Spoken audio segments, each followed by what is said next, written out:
all for the second leg. Well, you can join Michael Bridge, who's at the Tottenham Hotspur Stadium for us this morning. Michael. Thank you very much. Yes, welcome back to the Tottenham Hotspur Stadium. A 3-1 win for Spurs against Bodø Glimt. Will it be enough? Delighted to say Chris Cowlin from the Spurs Chat podcast joins me. Chris, at 7 p.m, if I gave you a 3-1 win, would you have taken it? Absolutely. I tell you what, Michael, I'm very, very proud of the players, very proud of the performance, and also very proud of the atmosphere and the fans last night. It was simply incredible. I tell you what, goosebumps last night at the Tottenham Hotspur Stadium. But yeah, 3-1 going into the away leg. I feel very optimistic. I feel like we are going to the final, and can Spurs lift this trophy? Time will tell, but we've got a great opportunity. Now, I have so many friends who have already booked their flights and accommodation in Bilbao.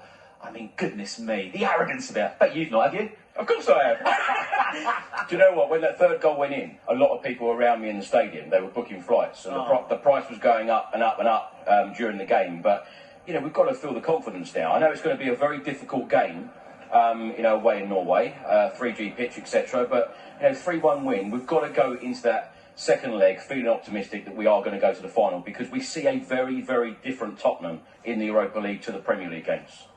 Yeah, I think Ange Postecoglou felt that way as well, did he? Because it has been a terrible season in terms of the league campaign, but Frankfurt away shows they can put in a performance and they can be tactically astute.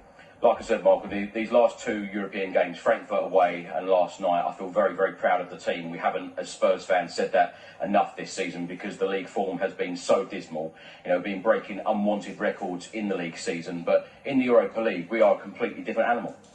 Now, I know it's a Champions League is the reward, but I'm sure, I don't need to speak for all Spurs supporters, but it's a trophy, isn't it, over a Champions League qualification? It's a trophy. Well, it's both. A trophy, we haven't won a European trophy since '84, we haven't won a trophy since 2008, so the trophies here are way, way overdue. And when you've got a stadium like this, and the players and the managers that we've had at this football club, certainly in recent seasons, we need to deliver.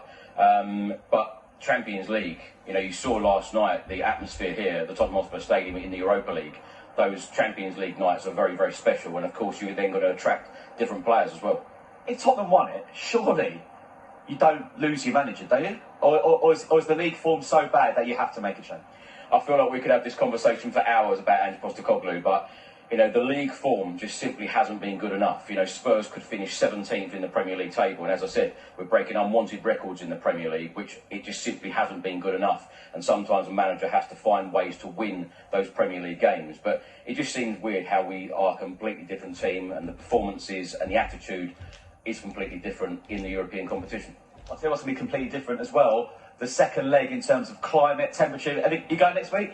I'll have my coat. Yeah, have your coat. And we speaking to Bodø Glimt fans last night. They had this sort of gleam, their eyes, they know it's going to be a really tough night for Spurs next Thursday.